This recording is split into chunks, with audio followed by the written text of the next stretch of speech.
Meus irmãos e minhas irmãs, Jesus nos abençoe, esteja conosco sempre. Estou muito feliz pelo convite desta casa amiga, o Grêmio Espírita Perseverança e Caridade, para este evento em comemoração aos seus 105 anos de existência. Gente, não é brincadeira não. Uma casa de oração continuar em atividade plena com 105 anos de existência é motivo para comemorar muito. Imaginemos, durante esse mais de um século, quantas pessoas passaram por esta casa. Quantas vidas foram conduzidas, quantas crianças educadas. E os trabalhadores da última hora merecerão o prêmio dos trabalhadores da primeira hora. Vocês estão de parabéns. Esta casa está de parabéns. Que ela seja como a casa do caminho dos primeiros discípulos de Jesus, acolhendo aqueles que necessitam do amparo material, moral, espiritual. Parabéns à equipe de encarnados, parabéns à equipe dos desencarnados por esse trabalho lindo que vocês realizam aqui em Salvador, na Bahia. E o tema de hoje que nos foi proposto é um tema atualíssimo, principalmente nesse momento em que nós vivemos a pandemia do coronavírus. Bem-aventurados os aflitos, porque eles serão consolados. Quando Jesus chega à Terra, ele se transforma na ponte que ligou o céu à Terra. Jesus inaugura a grande epopeia de amor da humanidade. Ele caminha pelas planícies, sobe as montanhas, canta para nós o mais maravilhoso hino de louvor ao amor e à vida. Com o toque das suas mãos, as úlceras cicatrizavam. A luz voltava aos olhos dos cegos. O som da natureza cantava ao ouvido dos surdos. Aqueles que não conseguiam andar caminhavam. A língua dos mudos começou a cantar. Em pouco tempo, uma multidão o acompanhava. Onde Jesus estava, estavam os miseráveis, os esquecidos, os desprezados. Ele não apenas curava as úlceras do corpo, mas ele penetrava nas fibras mais íntimas da alma. Ele conseguia enxergar as úlceras mais profundas que muitas vezes a própria pessoa não se apercebia. Por isso, ele sempre estava cercado pela multidão, que buscava nele consolo, esperança para a vida. Até que um dia ele sobe a uma montanha e canta para nós, como um roxinol, aquele sermão extenso que Mateus nos conta, iniciando no capítulo 5, e inicia com as bem-aventuranças. Certa feita, Mahatma Gandhi afirmou que se todos os livros de filosofia, de teologia, todos os livros que abordassem as ciências da alma fossem queimados no mundo inteiro e restasse apenas o Sermão da Montanha, nós teríamos em mãos o código de ética e de moral para a humanidade. É um sermão muito lindo. Jesus compila naquele sermão da montanha toda a sua doutrina, que é a doutrina de amor e do amor, que nos convida a amar os nossos semelhantes. Mas lá, cantando esse poema de louvor ao amor e à vida, em determinado momento ele diz: bem-aventurados os aflitos, bem-aventurados aqueles que choram, porque eles serão consolados. E aí nós começamos a pensar, porque muitas vezes algumas frases na boca de Jesus confundia a cabeça dos homens e até hoje confunde alguns. Bem-aventurado é ser feliz, é ser ditoso. E de repente Jesus diz: feliz os aflitos, feliz os que choram, felizes os que choram. Não é interessante isso? Como é que eu vou me sentir feliz porque eu estou sofrendo? Como vou me sentir feliz porque eu estou chorando? E que consolo é esse? Será que esse consolo para os que choram e para os aflitos, esse consolo é destinado a todos os aflitos? A todos que choram?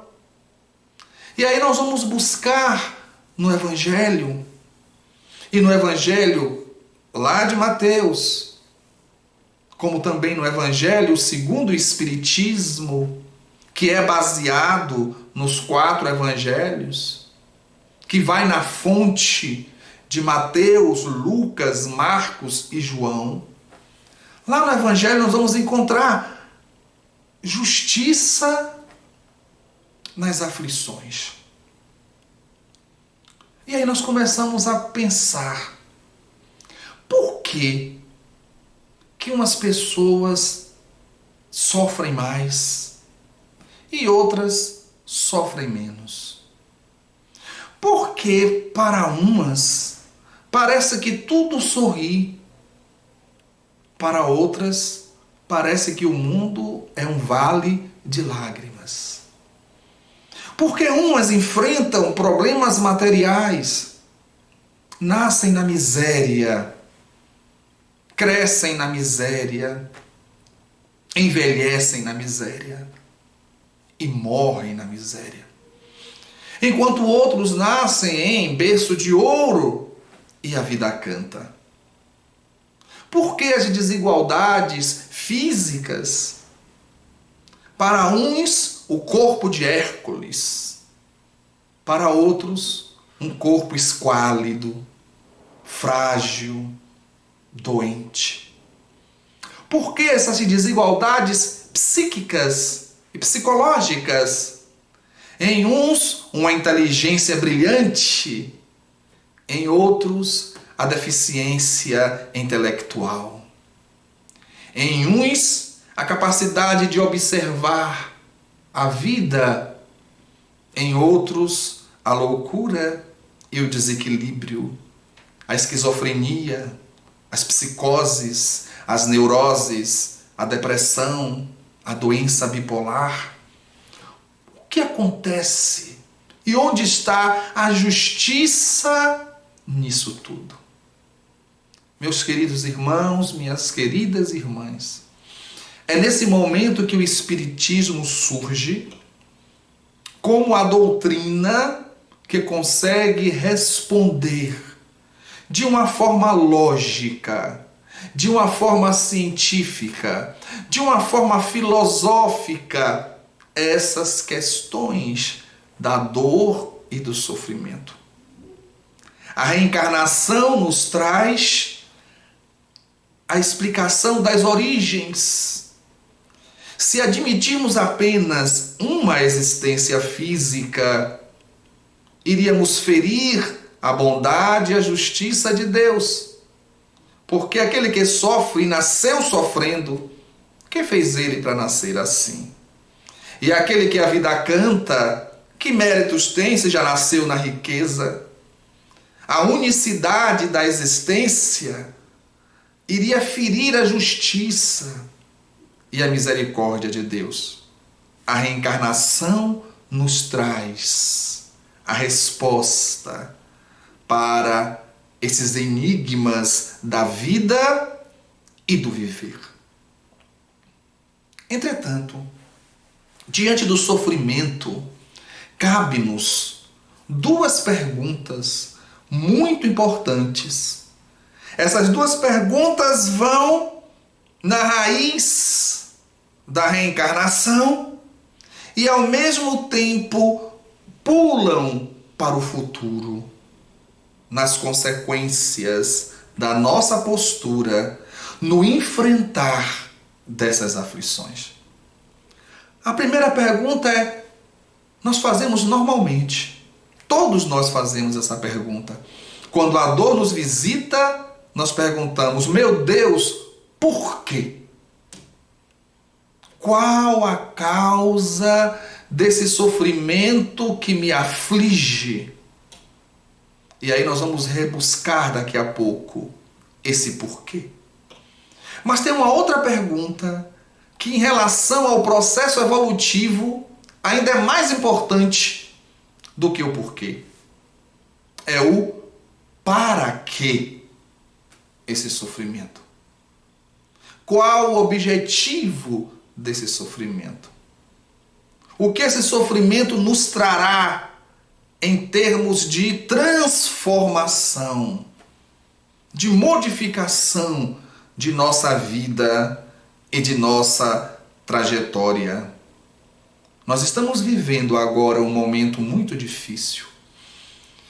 A humanidade enfrenta uma pandemia, o coronavírus, o Covid-19, e ele vem sacudir a humanidade.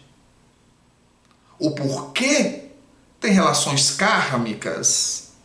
O porquê tem relação com as nossas atitudes atuais, o nosso comportamento, o direcionamento que a humanidade estava tomando e o para quê para o nosso processo de transformação.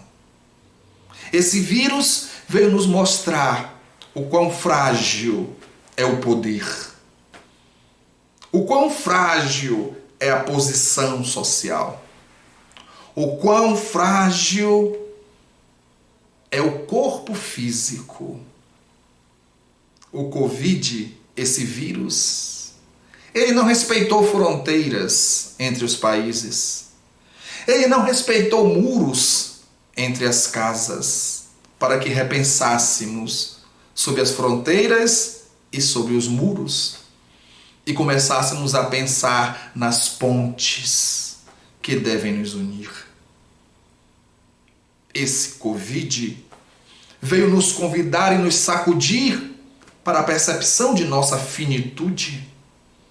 E lembro agora uma funcionária lá do Campo da Paz, do lar de nossas crianças, que diante dessa situação nos perguntou: seu Cláudio, será que eu vou morrer?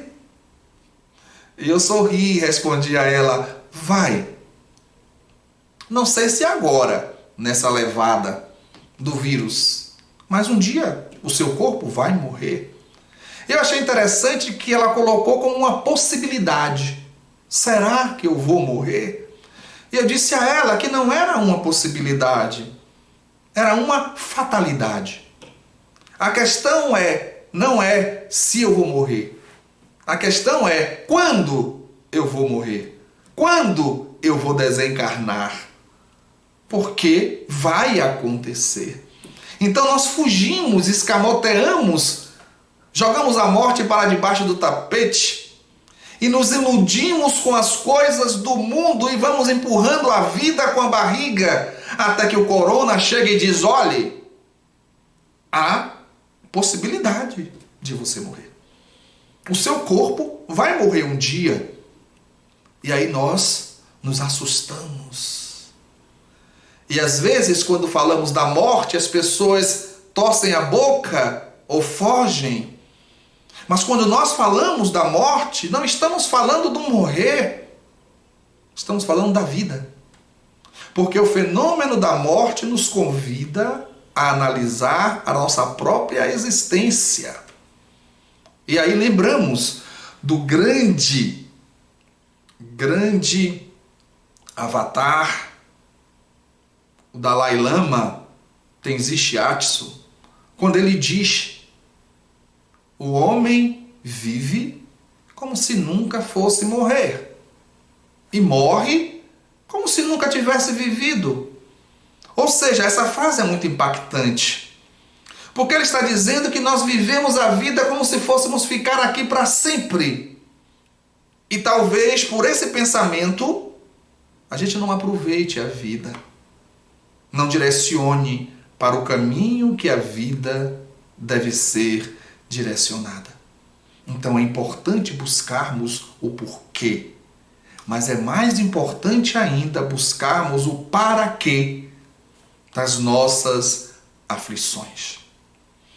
Nós que somos espíritas, muitas vezes, e até pessoas que não são espíritas às vezes usam essa frase, quando enfrentam alguma dor, quando passam por algum sofrimento, costumam dizer assim: e isso foi coisa que eu fiz na vida passada.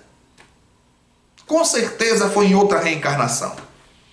Eu estou pagando pelo que eu fiz em vidas anteriores. Nem sempre. Nem sempre. Existem sofrimentos que nós buscamos agora. A lei de causa e efeito, ela não está apenas inserida de uma encarnação para outra. A lei de causa e efeito, ela é perene no seu viver.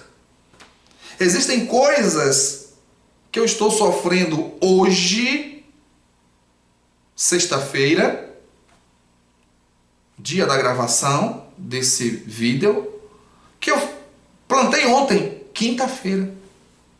Verdade? Verdade. E a resposta veio imediata. Então existem algumas aflições que as causas estão no nosso hoje, na atual encarnação. Vamos supor uma pessoa que fuma, mas ela fuma muito. E de repente lhe aparece um câncer de pulmão, ou de laringe, ou de língua. Os mais comuns, não é? Pulmão, laringe ou faringe e língua, boca. Ela vai dizer: eu estou pagando pelo que eu fiz em outra existência? Não. Nessa existência mesmo. Então nós temos que estar atentos, porque essa lei, e Jesus colocou essa lei de uma forma tão brilhante, a lei de causa e efeito. Não é? Seja a causa atual ou seja a causa anterior. Jesus, ele disse: a semeadura é livre, mas a colheita é obrigatória. Não se colhe uvas em espinheiros, não se colhe figos em sarças. Ou seja, nós vamos colher aquilo que nós plantamos. Mas se de repente você está passando por uma aflição, por um sofrimento, e você olha para trás, na atual existência, e com sinceridade, sem se transformar no seu carrasco e sem se transformar no seu advogado, mas você olha para trás e você não vê razão nenhuma para esse sofrimento atual, aí sim, vamos buscar lá atrás, em outras vidas.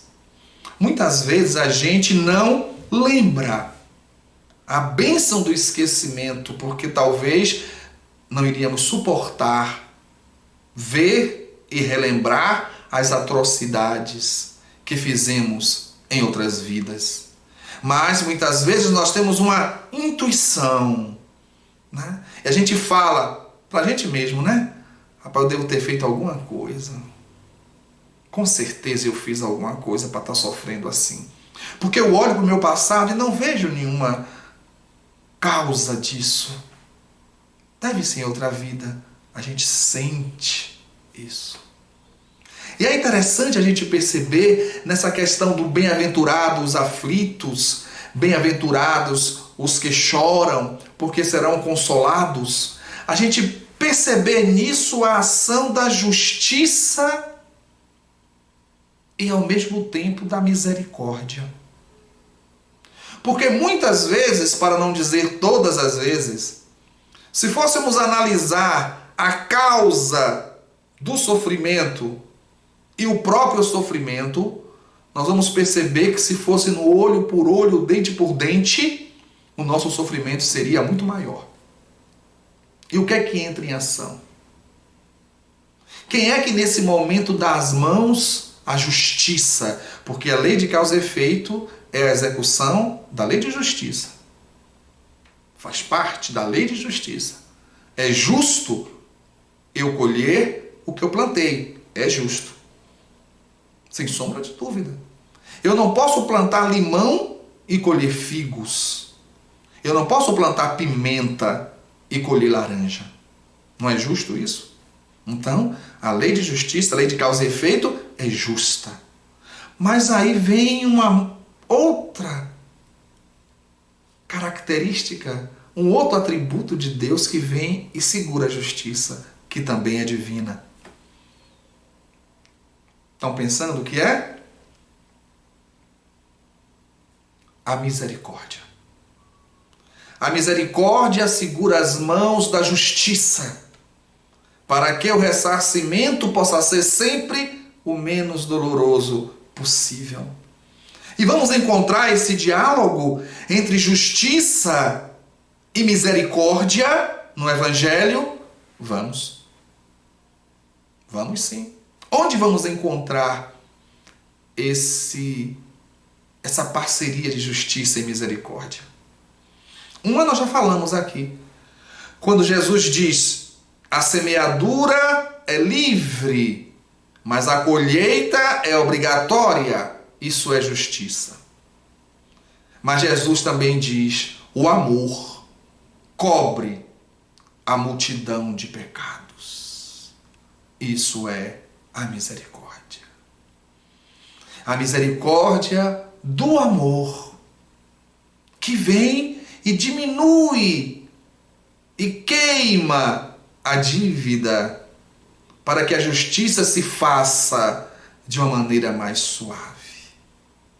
E aí nós lembramos o caso de um homem espírita, por sinal, que na programação reencarnatória dele estava que entre os 30 e 35 anos de idade ele iria ter um acidente e iria perder o braço, cai em cima no ombro.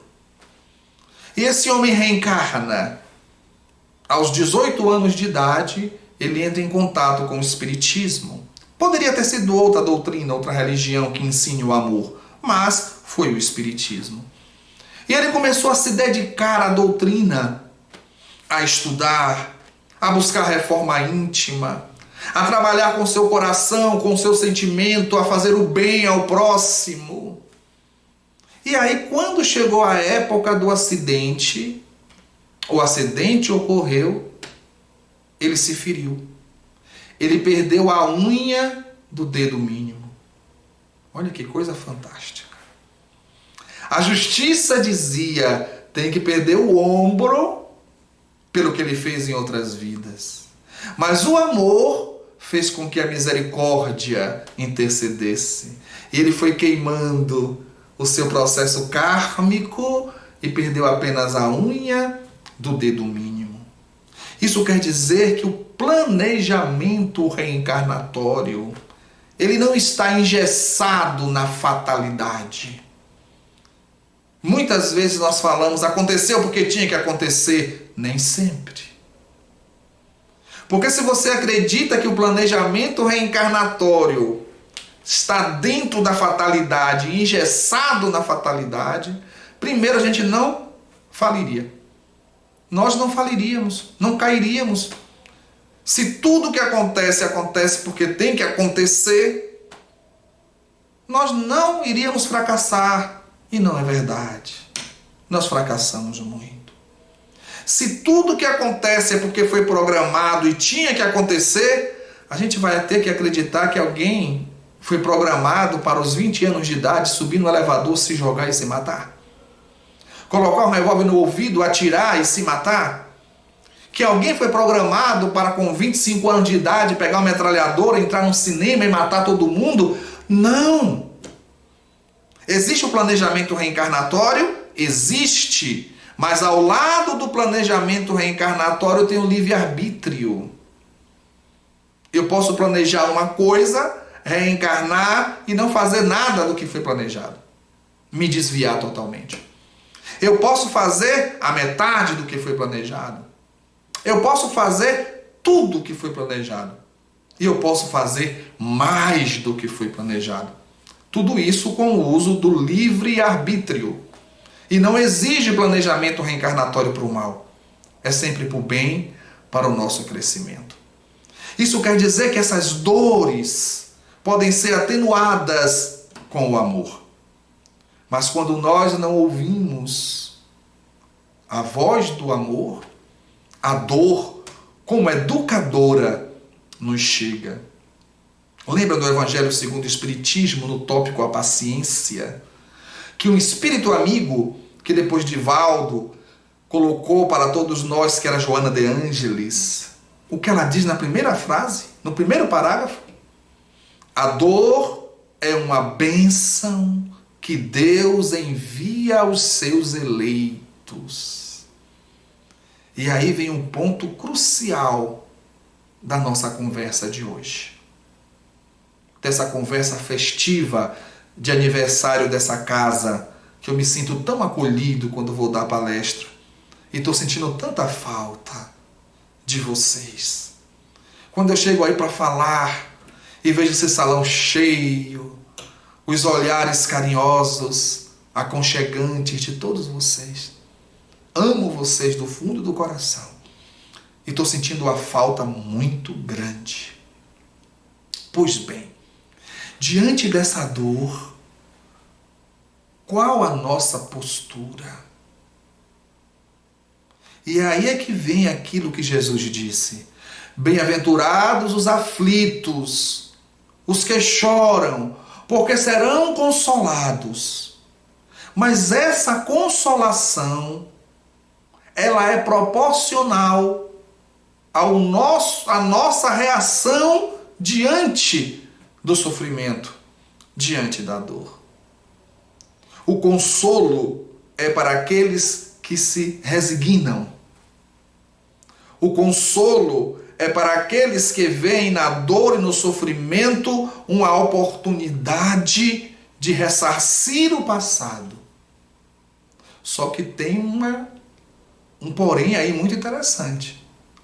Não podemos confundir resignação com acomodação. Não é? Às vezes tem pessoas que dizem assim, eu já ouvi isso em centro espírita. Evidentemente, provavelmente, espero eu, que tenha sido, que essa pessoa tenha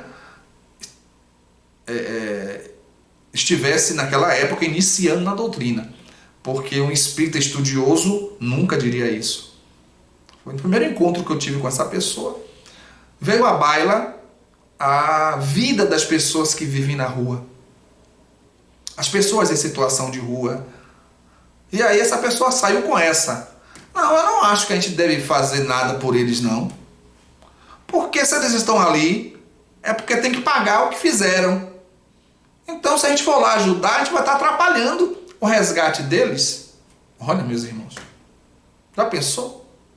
Aí eu disse para a pessoa, aquela situação em que essa pessoa que vive embaixo de um viaduto, aquela situação para ela é uma oportunidade de resgatar o passado, sim.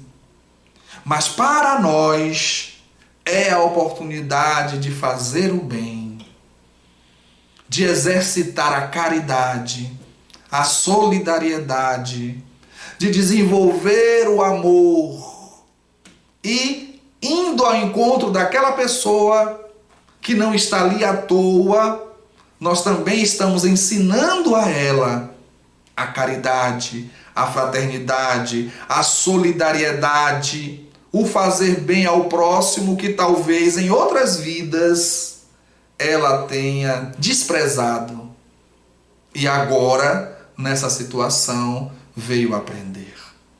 É sempre uma via de mão dupla. Para ela o resgate, para nós a oportunidade de fazer o bem. Não confundir resignação com acomodação. Não, eu estou doente, não vou buscar remédio não, porque eu tenho que sofrer para poder pagar o que eu fiz no passado. Não é por aí.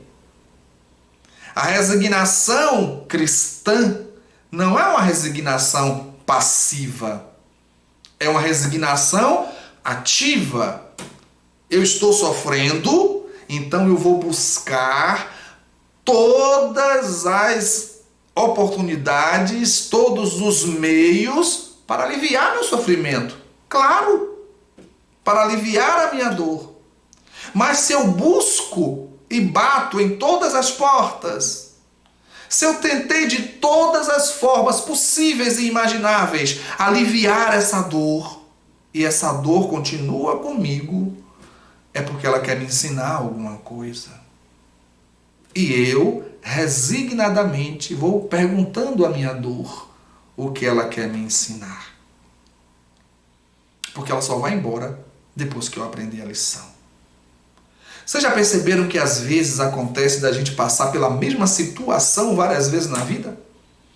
Tem pessoas que dizem, já casei 5 vezes, não encontro uma mulher que preste. O outro diz, eu não encontro um marido que preste. A outra diz, será?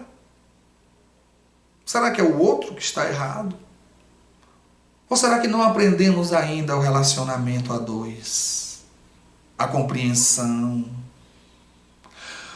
o respirar fundo para não agredir, a aceitação do outro como ele é. Poxa, só pego o patrão difícil, todo patrão que eu encontro quer me pisar.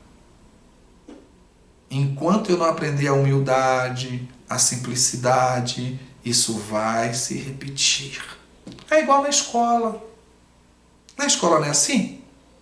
A gente vai para a escola, o professor vai ao quadro, mostra o assunto, a matéria, ele passa a dever, a gente copia no caderno, depois ele manda a atividade para casa, a gente faz, depois a gente faz teste, depois a gente faz prova, e se no final do ano perder, o que acontece? No outro ano repete.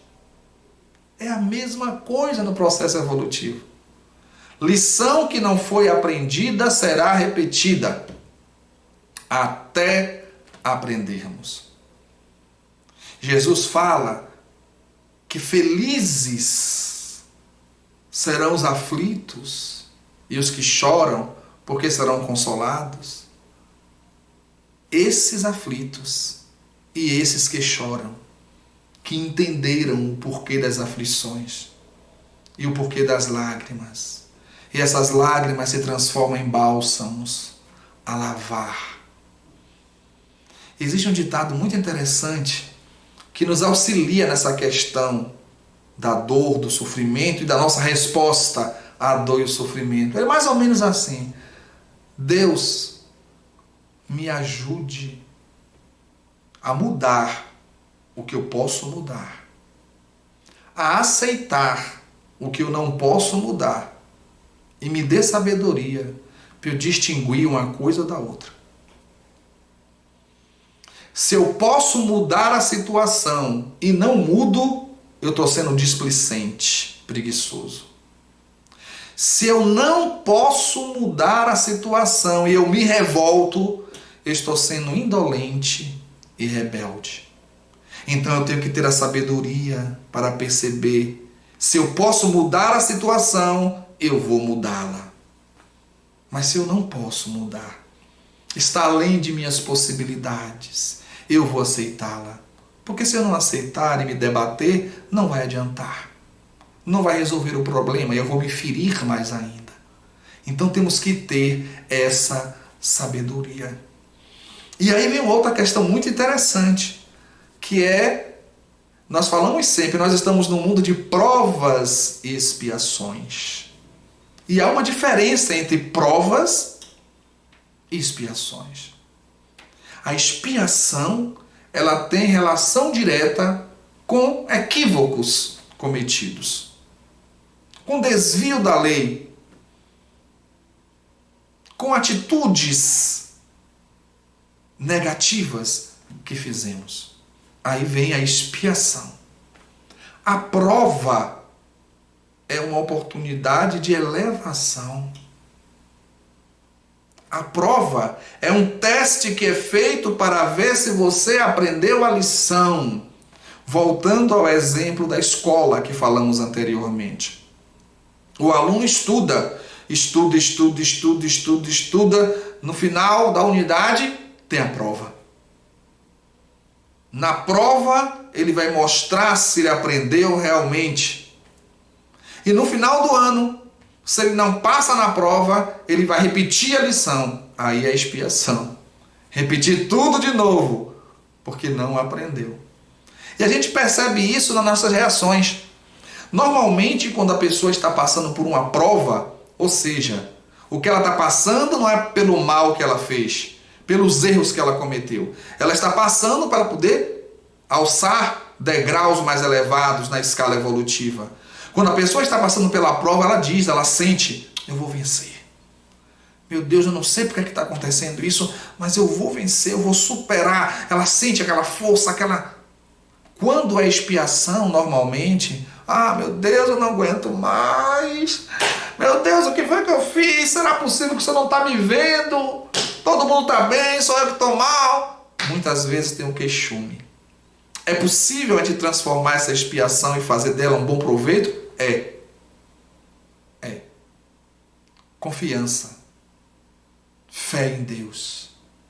Esperança. E sairemos vencedores. Você, minha irmã que está me ouvindo, você, meu irmão que está me ouvindo, já experimentou tomar bezetacil? Dói, não é? Quem de vocês já tomou aí chá de alumã?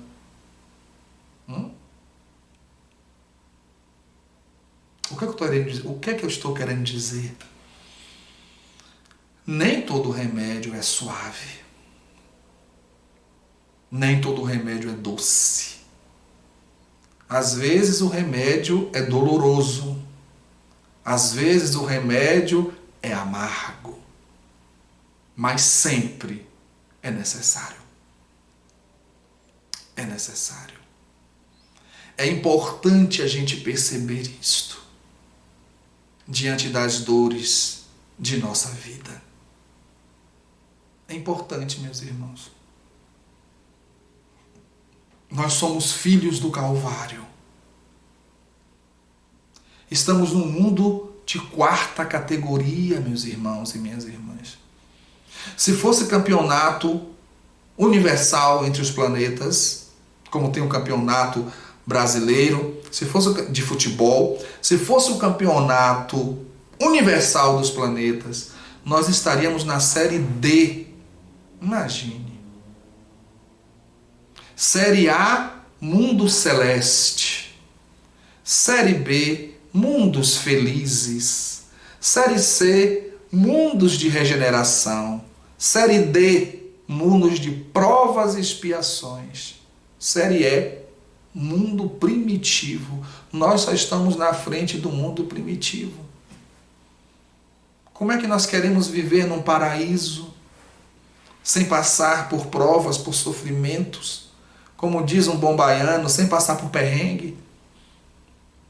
Como? Esquecemos o que Jesus disse? No mundo tereis aflições, mas eu venci o mundo. E se Ele é o nosso modelo, Ele nos falou que Ele venceu o mundo porque Ele espera que nós também possamos vencer o mundo. Em determinado momento ele disse: meu reino não é deste mundo. Jesus veio implantar o reino dele em nossos corações, para que através de nossas atitudes nós possamos implantar no mundo. Mas ele foi claro quando ele disse: não procure o reino de Deus aqui, ali ou acolá, porque o reino de Deus não virá por expressões exteriores. O reino de Deus está dentro de vós. Ele veio trazer o reino de Deus para dentro de nós, para que nós possamos mudar a face do mundo e transformarmos o mundo num local de paz, de amor, de harmonia. A felicidade está em quitarmos o nosso passado, em nos libertar da canga, do peso de vidas passadas, existências corporais equivocadas. Mas nós podemos escolher o caminho. A dor, o sofrimento, não são juntos o único caminho. Nós podemos escolher o amor. A evolução é inevitável, mas nós podemos escolher crescer pelo automatismo, ou seja, bater a cabeça na parede até achar a porta, ou crescermos de uma forma consciente, observando-nos e observando o entorno, vendo a porta, indo em direção a ela, sem precisar sair batendo a cabeça e sofrendo. A escolha é nossa. O mundo está passando por uma fase muito difícil. Está. O mundo está sofrendo. Uma coisa é você viver tendo a possibilidade de se iludir em relação à própria morte física. A outra coisa é estar um vírus lhe dizendo a todo momento: ó, você pode morrer. Não é verdade? Para que essa pandemia? Estamos vivendo, talvez, a Terceira Guerra Mundial. A Terceira Guerra Mundial contra um inimigo invisível. E esse inimigo invisível está fazendo o que nenhum decreto de gabinete conseguiu fazer. O que nenhum discurso conseguiu fazer. Esse inimigo invisível está fazendo a humanidade se unir. Está fazendo a humanidade repensar suas atitudes, sua vida, seus gestos, seus pensamentos, seus sentimentos. Ressignificar as relações interpessoais. Buscar o sentido da vida nas coisas simples. Perceber que muito daquilo que nós achamos necessário, nós o transformamos em necessário, mas não é necessário. Quantas pessoas diziam: eu não posso viver sem passar um dia no shopping. Eu não vou conseguir viver se eu não for na praia. Eu não vou conseguir viver se eu não pegar o meu carro para passear por aí. Não consigo viver sem ir para o meu clube. Não suporto passar uma semana sem ir no restaurante.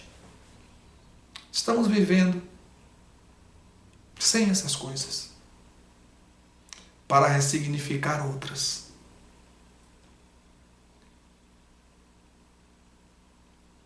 Diga aí, minha irmã e meu irmão, está sentindo falta do abraço?